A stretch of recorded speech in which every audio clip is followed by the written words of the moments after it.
Welcome students. आज second lecture है chemistry का जो हम लगा रहे हैं।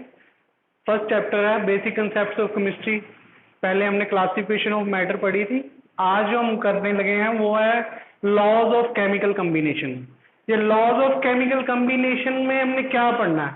हमने पढ़ना कोई एलिमेंट कैसे एक दूसरे के जुड़ के कंपाउंड बनाते हैं, जैसे हाइड्रोजन और ऑक्सीजन जुड़ के वाटर बनाते हैं, कार्बन ऑक्सीजन कंबाइन करके कार्बन डाइऑक्साइड बनाते हैं। तो वो कौन से रूल्स होते हैं जिनके अकॉर्डिंग ये प्रोडक्ट सारे बनते हैं या कोई भी रिएक्शन होता है। तो फर्स्ट लॉ जो हम करने लगे हैं वो है लॉ ऑफ कंजर्वेशन ऑफ मास।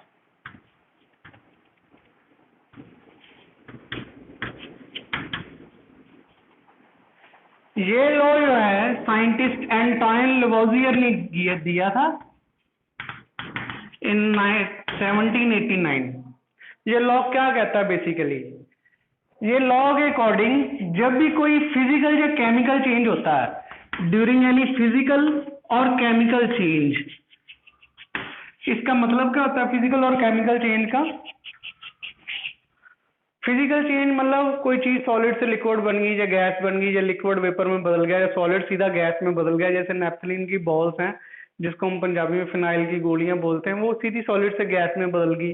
उसमें कोई केमिकल रिएक्शन नहीं हुआ, सिर्फ फिजिकल चेंज हुआ है, फिजिकल स्टेट चेंज हुई है। कोई भी फिजिकल चेंज होता है और केमिकल चेंज जिसमें रिएक्शन हो जाए, आपने कोले को आग लगाई वो कार्बन डाइऑक्साइड में बदल गया तो वो केमिकल चेंज हो गया। तो ये लगा कहता है जब भी कोई फिजिकल या केमिकल चेंज होता है, जो रिएक्टेंट का मास है, mass of reactant is always equal to mass of products. वो प्रोडक्ट्स के मास के इक्वल होता है। अब इसको कैसे वेरीफाई कर सकते हो कि ये ऐसे होता है? बड़ी सिंपल सी चीज है। आप घर में गर्मियों में बर्फ जमाते हो तो जो डोंगे में पानी लेते हो, पहले पानी वाले डोंगे का वेट कर लो। जब उसमें बर्फ जम जाएगी तब उसका दोबारा वेट चेक कर लेना, वो उतना ही होगा जितना पहले था। पहले वो लिक्विड फॉर्म में था, वो सॉलिड फॉर्म में हो गया, फिजिकल चेंज हो गया, बट जो मास आ रहा है वो उतना ही आ रहा है। तो फिजिकल चेंज में आप देखोगे जितना रिएक्टेंट का उतना ही प्रोडक्ट का है। ऐसे ही जब कोई केमिकल चेंज होगा, केमिकल चेंज की एग्जांपल उसको समझने के लिए हम ये सिंपल सा एक्सपेरिमेंट लेते हैं जिसमें हम सिल्वर नाइट्रेट के एक्वा सोल्यूशन, यहां पर भी मैंने AKO लिखा है, इसका मतलब aqua solution. Aqua solution mean उसको पानी में डिसॉल्व करके बनाया गया। सिल्वर नाइट्रेट सॉलिड होता है, उसको पानी में डिसॉल्व करके एक्वा सोल्यूशन बनाया है। उसको आप सोडियम क्लोराइड के साथ मिक्स करो। सोडियम क्लोराइड मतलब नमक, उसका पानी में सोल्यूशन बना के मिक्स करो और दोनों को एक दूसरे में डाल दो तो प्रोडक्ट बनेगा silver chloride plus sodium nitrate. इसमें सोडियम नाइट्रेट तो घुल जाएगा पर सिल्वर क्लोराइड नहीं घुलता। मतलब ये दोनों एक्वा सोल्यूशन मिक्स करोगे तो एक व्हाइट कलर का सोल्यूशन बन जाएगा। वो व्हाइट कलर जो होता है वो सिल्वर क्लोराइड करके होता है। इसमें केमिकल चेंज हुआ है। तो इसमें ये जो दो रिएक्टेंट है जो लेफ्ट साइड पे हमने लिखे, ये जो लिखे ये प्रोडक्ट्स हैं। एरो डिनोट करती गिव, मतलब ये रिएक्टेंट रिएक्ट करके they give us silver chloride and sodium nitrate. अब अगर हम इसका और इनका दोनों का, इन दोनों का और इन दोनों का वेट निकालें तो वो सेम आएगा। मतलब जितना मास रिएक्टेंट का था उतना मास ही हमारे प्रोडक्ट्स का होगा। इसके लिए एक एक्सपेरिमेंट है बड़ा सिंपल सा। जैसे ये दो ट्यूब्स हम लेते हैं,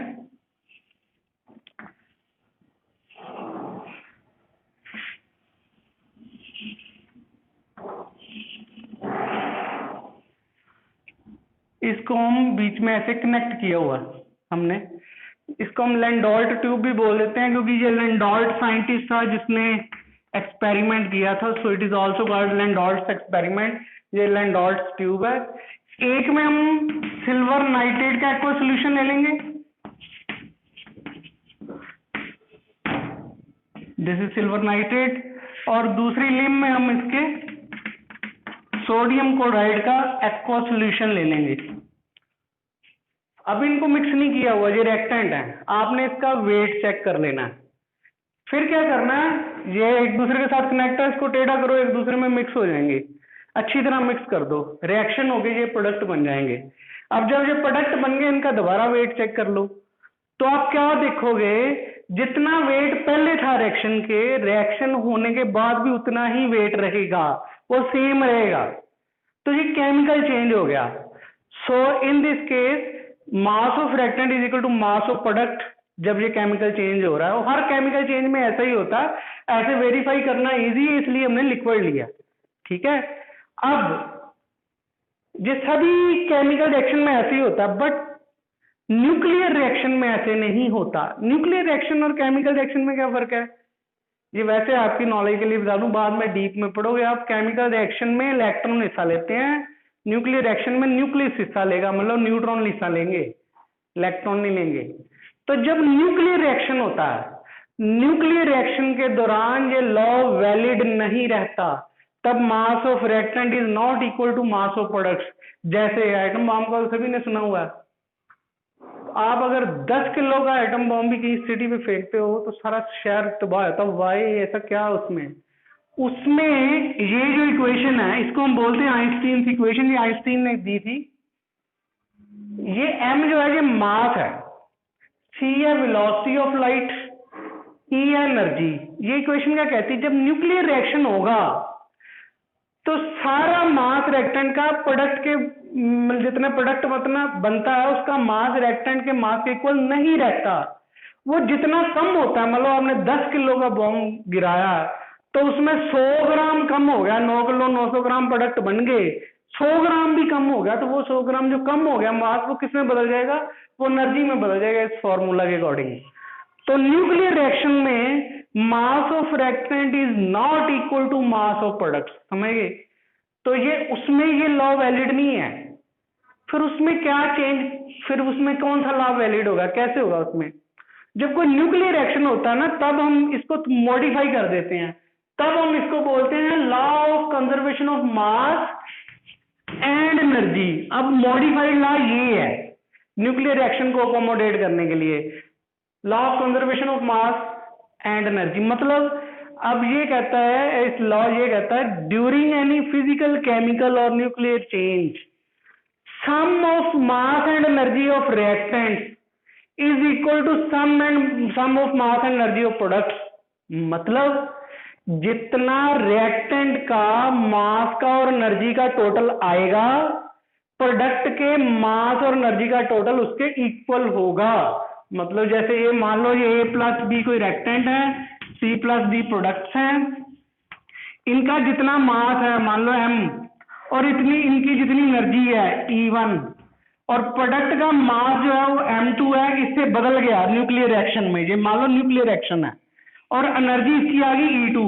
अब ये दोनों एक दूसरे के इक्वल होंगे, मास ही इक्वल होंगे, मास और एनर्जी का टोटल इक्वल होगा in case of nuclear reaction. So sum of mass and energy of reactants is equal to sum of mass and energy of products.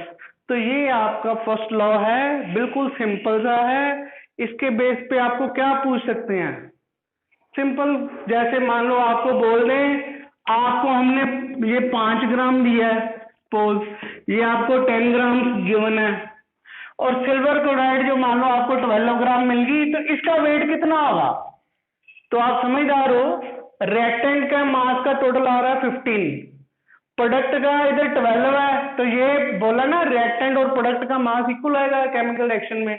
अगर ये 15 है और ये 12 है, इसको ढूंढ लो, x मान के आप कैलकुलेट करोगे, आपकी वैल्यू 3 आ जाएगी। तो इसमें सिंपल से न्यूमेरिकल होंगे, जितना रिएक्टेंट का है उतना ही प्रोडक्ट का होगा। अगर प्रोडक्ट में एक का नहीं गिवन है तो आपने इक्वल करके x ढूंढ लेना, सिंपल सा है। ये बिल्कुल सिंपल लॉ है, जिसमें न्यूमेरिकल वैसे तो पूछे नहीं जाते, अगर पूछे जाएंगे तो ये वाला होगा, सिंपल सा। So this was our first law of chemical combination. अब हम सेकेंड लॉ करेंगे। आज के लेक्चर में सिर्फ 2 ही लॉ कराऊंगा मैं, ठीक है। आपके पास अगर बुक्स हैं, एनसीईआरटी है या दूसरी भी है, you can go through that, आप उसमें से रीड कर सकते हो। कम से कम डेफिनेशन आपको जरूर आनी चाहिए, और जो मैंने एक्सपेरिमेंट्स एक्सप्लेन किया आप उसमें से रीड कर सकते हो। जो हम सेकेंड लॉ करने लगे हैं,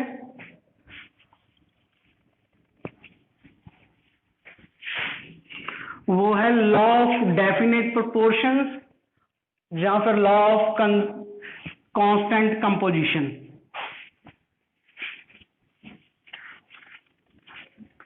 एक ही लॉ के दो है ने, लॉ ऑफ डेफिनेट प्रोपोर्शंस और इसी को हम बोलते हैं लॉ ऑफ कांस्टेंट कंपोजिशन। ये लॉ जोसेफ प्रोस्ट साइंटिस्ट था जिसने दिया था इन 1799। ये लॉ क्या कहता है? ये लॉ कहता है कोई भी केमिकल कंपाउंड जो होता है, it is always made up of same elements combined together in fixed proportion by mass या फिक्स्ड रेशियो बाय मास। एक बार लिख दूं फिर आपको एक्सप्लेन कर देता हूं। ए compound is always made up of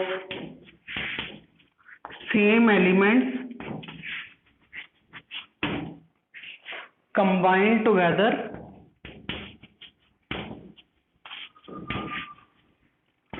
in a fixed proportion, proportion मतलब रेशियो बाय मास। क्या मतलब है इसका?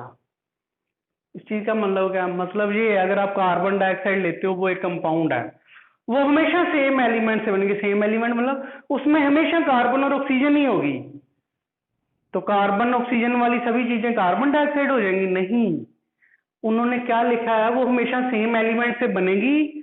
उन एलिमेंट का जो बाय मास मतलब उनके वेट की जो रेशो होगी ना, वो फिक्स होगी, वो कभी चेंज नहीं होगी। मतलब कार्बन डाइऑक्साइड चाहे पाकिस्तान की हो, चाहे इंडिया की हो, चाहे रशिया की हो, हमेशा कार्बन डाइऑक्साइड कार्बन और ऑक्सीजन से बनी होगी और उसमें कार्बन और ऑक्सीजन के वेट की रेशो फिक्स होगी। अगर वो रेशियो डिफरेंट है तो उसका मतलब वो कंपाउंड ही डिफरेंट है। ठीक है, जैसे देखिए इसको हम कैसे समझ सकते हैं, सिंपल सी एग्जांपल है, ये कार्बन डाइऑक्साइड जो दो एलिमेंट से बनी है, कार्बन और ऑक्सीजन से। कार्बन जो होता है ना, उसका एटॉमिक नंबर होता है 6, मास नंबर 12। ऑक्सीजन का एटॉमिक नंबर 8, मास नंबर 16। हमने जब ये रेशो निकालनी तो बोला रेशो मास की फिक्स होती है। उसको समझने के लिए हम इसके मास नंबर ले लेते हैं।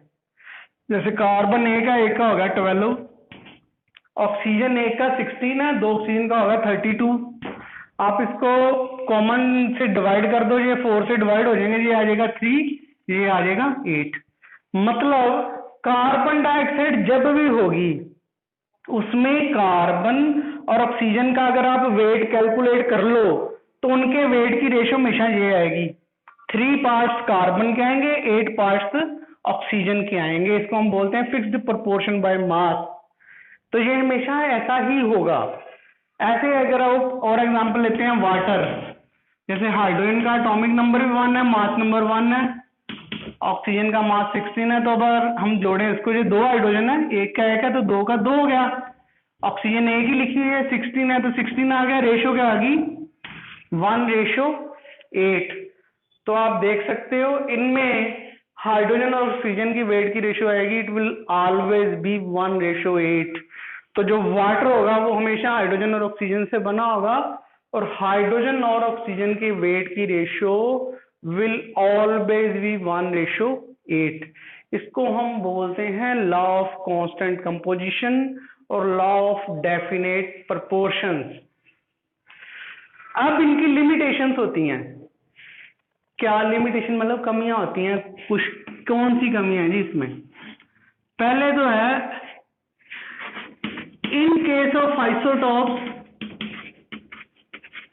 रेशियो में नॉट बी सेम। मतलब देखो जी, मतलब क्या है इसका? जैसे कार्बन डाइऑक्साइड है, कार्बन के दो आइसोटॉप होते हैं। अगर कार्बन जो है वो 14 वाला होगा, ठीक है, कार्बन के आपको बोला दो आइसोटॉप होते हैं, आइसोटॉप जिनका एटॉमिक नंबर सेम है 6, मास नंबर डिफरेंट है, जैसे ये 14 है। तो अब अगर मैं इसकी रेशो निकालूंगा, कार्बन का 14 आ गया, ये 32 आ गया, ये 2 से डिवाइड होंगे, अब आ जाएगी 7:16, ये 3:8 नहीं आएगी, उससे रेशो डिफरेंट आ गई। मतलब अगर कोई दूसरा आइसोटोप आ गया ना एलिमेंट का, सेम एलिमेंट का, तो फिर ये रेशो सेम नहीं रहती। ठीक है, इसको याद रखना। दूसरी बात, रेशो में बी सेम बट कंपाउंड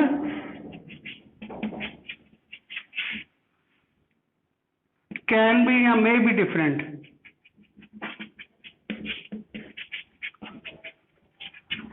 दो डिफरेंट कंपाउंड की रेशो सेम हो सकती है, वो कैसे? देखो जी, ये C2H2 है, इसको बोलते हैं एसिटिलीन गैस।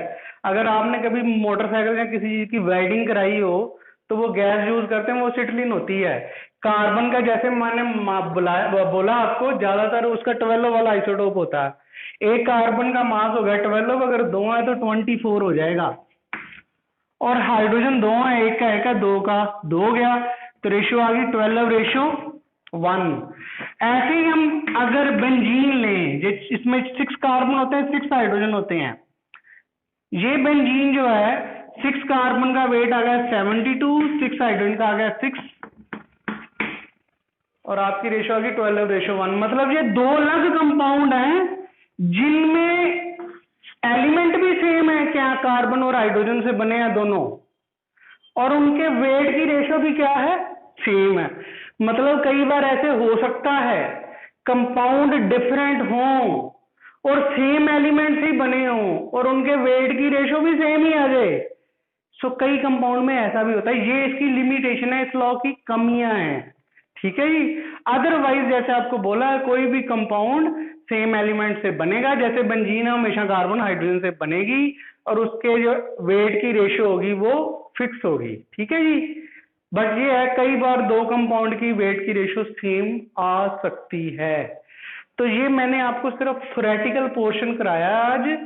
कल हम इसके न्यूमेरिकल करेंगे, आपको मैं इसके सॉल्व करके बताऊंगा असल में आपको कितने कार्बन डाइऑक्साइड में कितने ग्राम कार्बन है, कितनी ऑक्सीजन है, उसकी वेट को रेशो निकालेंगे तो असल में इतनी आती जैसे मैंने निकाल के बताया। ऐसे वाटर की आती, ऐसी हम कल कैलकुलेट करेंगे उसको नेक्स्ट लेक्चर में। तो अभी आपने ये दो ही पढ़ने हैं लॉज। एक पहला बताया law of conservation of mass and energy, जिसमें बताया था mass of reactant is equal to mass of product, and in case of nuclear reaction sum of mass and energy of reactant is equal to sum and mass of energy of products.